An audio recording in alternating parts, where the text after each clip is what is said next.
Baik, assalamualaikum warahmatullahi wabarakatuh.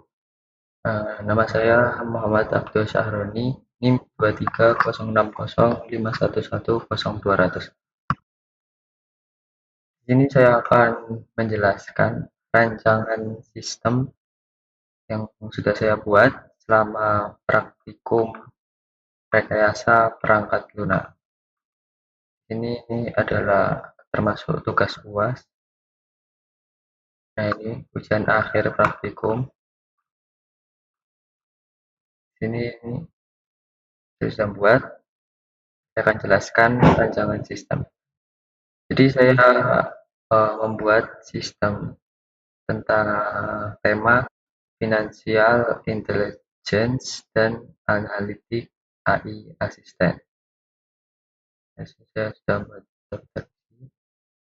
Jadi yang pertama ada deskripsi software. Jadi Financial Intelligence dan Analitik AI Assistant adalah sistem manajemen keuangan berbasis AI yang dirancang untuk membantu individu, bisnis, dan institusi dalam mengelola keuangan secara efisien. Dengan mengintegrasikan kecerdasan buatan, big data, machine learning, dan blockchain. Sistem ini mampu menganalisis pengeluaran, memberikan rekomendasi investasi, mengelola arus kas, serta mendeteksi potensi kecurangan dalam transaksi.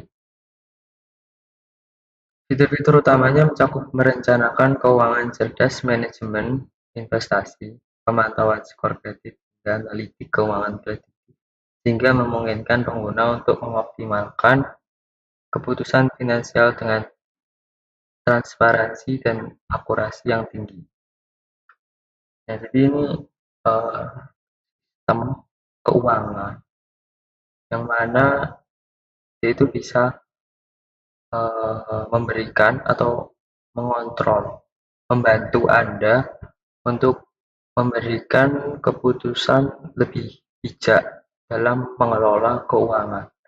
Bisa individu, bisa untuk bisnis, bahkan institusi. Jadi seperti itu. Dan di sini saya sudah mengumpulkan data.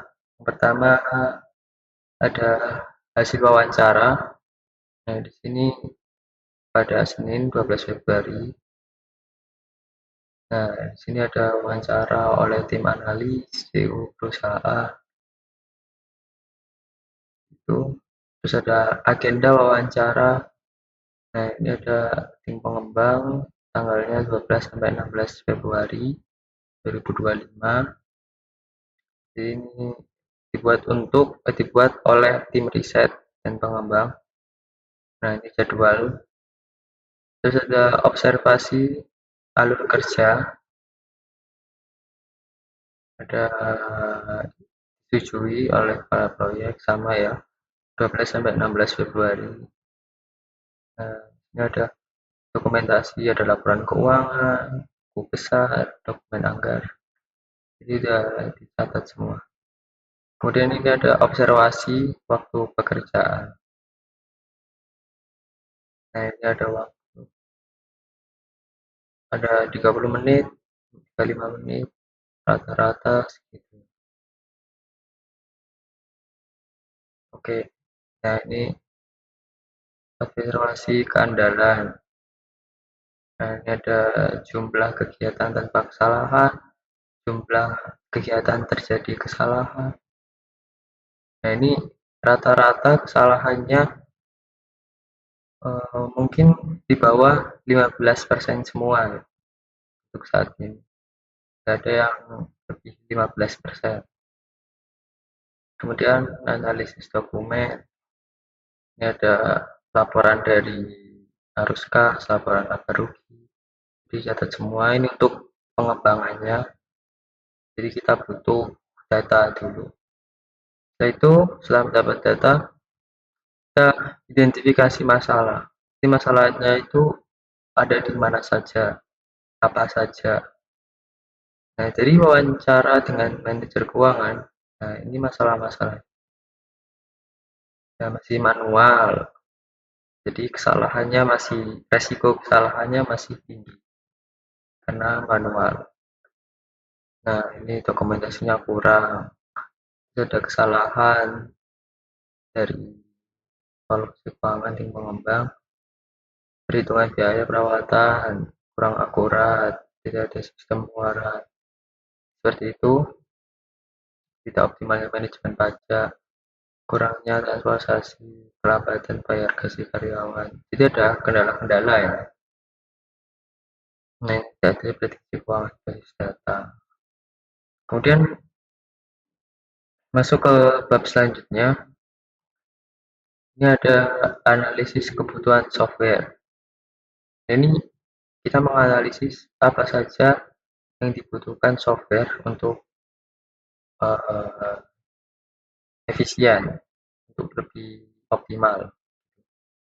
Jadi ada kebutuhan fungsional, ini teknikal ya, manajemen smart investment, smart saving, smart loan, AI power, ada keamanan.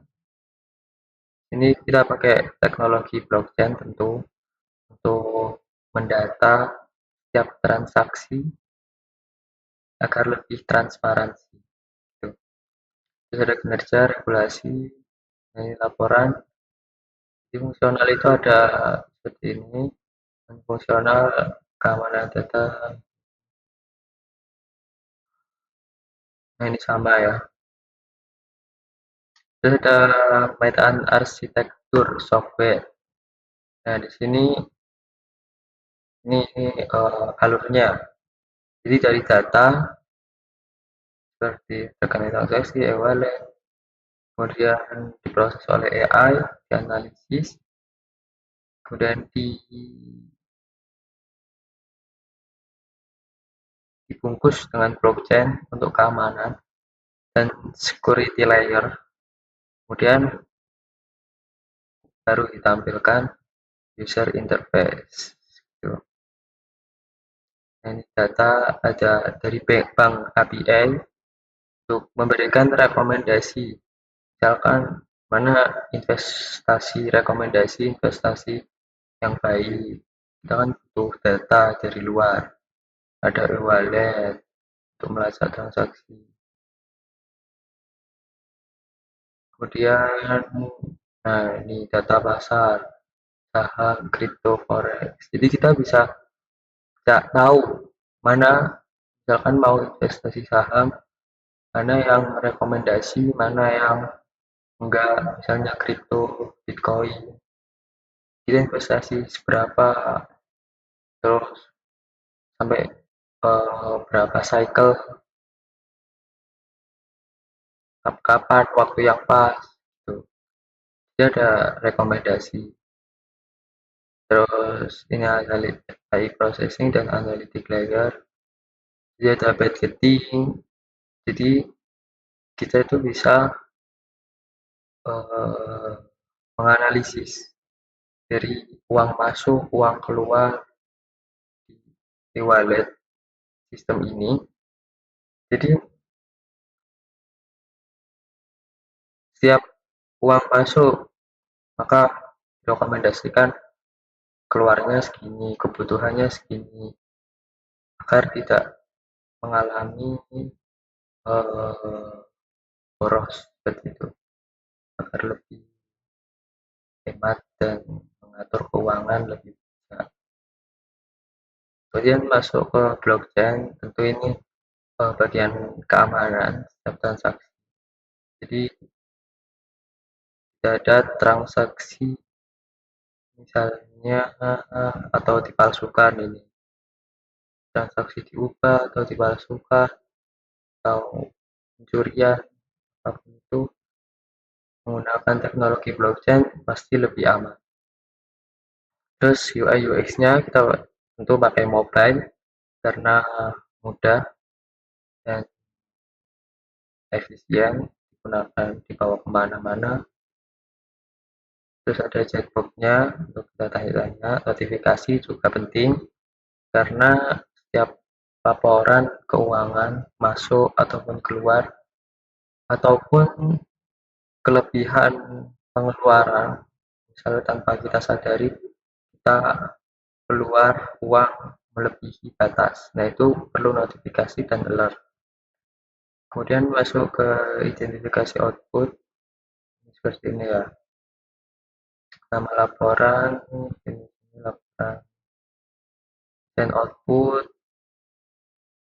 Outputnya apa aja? Ada grafik, ada tabel, ada teks, seperti itu.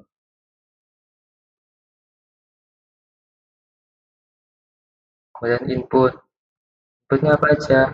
Ada data transaksi, ada tujuan keuangan, anggaran, profil, struk transaksi, login, masukkan data login, baik saran, nah seperti itu. Kemudian aliran data, desain berbasis aliran data. Apa aja? Ada pengguna, aplikasi web, backend, database. Ini bagian web developernya ya, web mobile. Nah, ini mereka ini data flow satu, jadi finansial ke pengguna, kemudian walletnya masuk, pasar keuangan, ini disimpan di database. Nah, kemudian sumbernya, kemudian kamus data, ini ada user ID, kemudian desain berhasil aliran proses.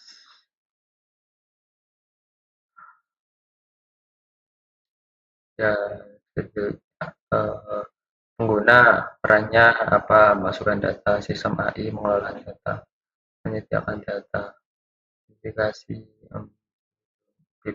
diagram BPMS, user masukkan ini, AI assistant menjalani rekomendasi, track performance, kemudian sistem luarnya ada untuk transaksi data, terus ini ada user bank, alur penjelasan, kamus data,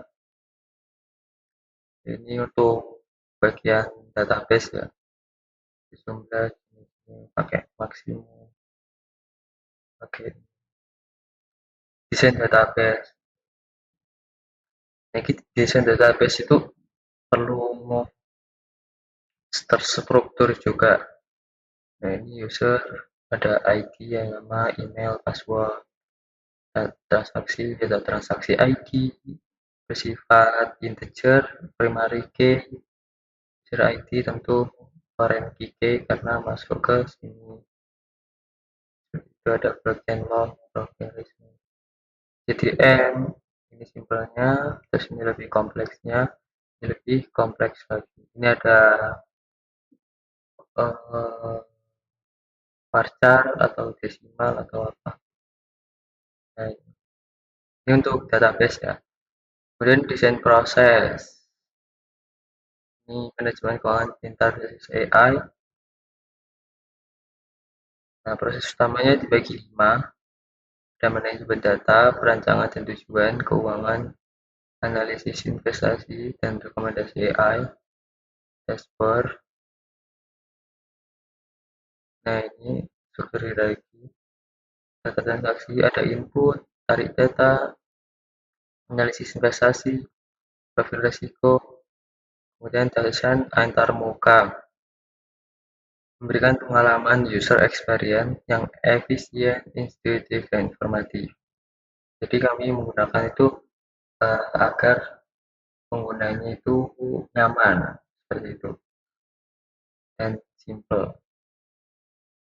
Nah, ini untuk halaman awalnya saya desain dengan nama aplikasinya Walfin, Wallet Financial. Kita login, registrasi seperti biasa, username, ID, password. Nah, masuk ke halaman awal ini. Ini ada pemasukan. Oh, ini total saldo kita. Nah, di sini bakal ada history. Keluar berapa, masuk berapa, ada daily, weekly, monthly. per hari masuk berapa, keluar berapa, per minggu, per bulan, kemudian keluar makan berapa, keluar kebutuhan, terus ini nyimpan berapa, savingnya, ada investasi, ada dana darurat, tabungan, seperti itu. Kemudian di sini ada bagian notifikasi, ini penting. Notifikasi setiap transaksi, setiap eh, setiap pemasukan, pengeluaran, rekomendasi investasi, rekomendasi apa namanya pengeluaran, dan mungkin peringatan jika Anda menggunakan pengeluaran lebih dari batas. Kemudian di sini ada bagian grafik. Di sini akan terdapat grafik per minggu, per bulan, per hari. Apakah eh, pengeluaran dan pemasukan Anda stabil? Kalau ibaratnya portofolio, kalau pengeluaran Anda melebihi batas, maka grafik akan sangat turun. Begitupun dengan grafik investasi, apakah portofolio Anda berkembang atau malah merosot. Dan ada halaman transaksi, di sini kita mengharapkan ya transaksinya secara cepat dan tepat. Karena kita sudah berusaha untuk menggunakan teknologi blockchain, jadi diharapkan transaksinya bisa transparan, cepat, dan juga tepat. Kemudian ada halaman menu-menu lain. Di sini ada makanan, transport. Ya. Jadi di sini kita bisa hitung makanan akan keluar berapa, transport akan keluar berapa, misal biaya bahan bakar, obat-obatan, misalkan kita sakit, dari itu akan data semua, terus ini memberi gift, saving, entertainment, misalnya kita ingin hiburan atau main-main, seperti itu. Terus ada halaman profil, ini ada di profil, security, seperti biasa. Oh, sama ini help. Jadi kita siapkan apakah ada kendala, silakan tanya di butuh bantuan. Kemudian logout, keluar seperti biasa. Nah, ini mungkin desain untuk lebih kompleksnya ya,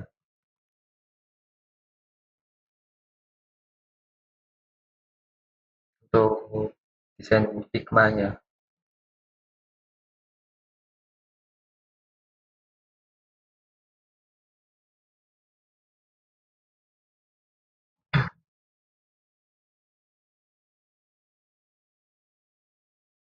Jadi saya desain Figma-nya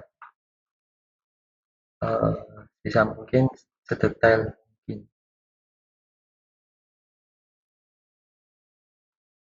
Jadi diharapkan aplikasi ini itu meskipun gambarannya sangat besar, tapi diharapkan ya bisa memberikan dampak dan kemudahan bagi setiap orang untuk mengatur keuangannya, untuk mengatur eh, pengeluarannya agar tidak mengalami boros uang.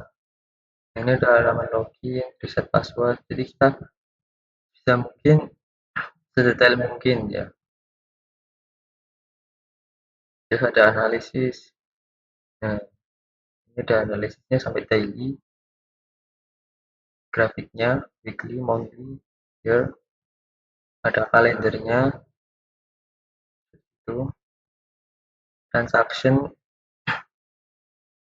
data transaksinya dari bisa mungkin detail, transparan. Nah, ini ada makanan, keluar berapa, transport,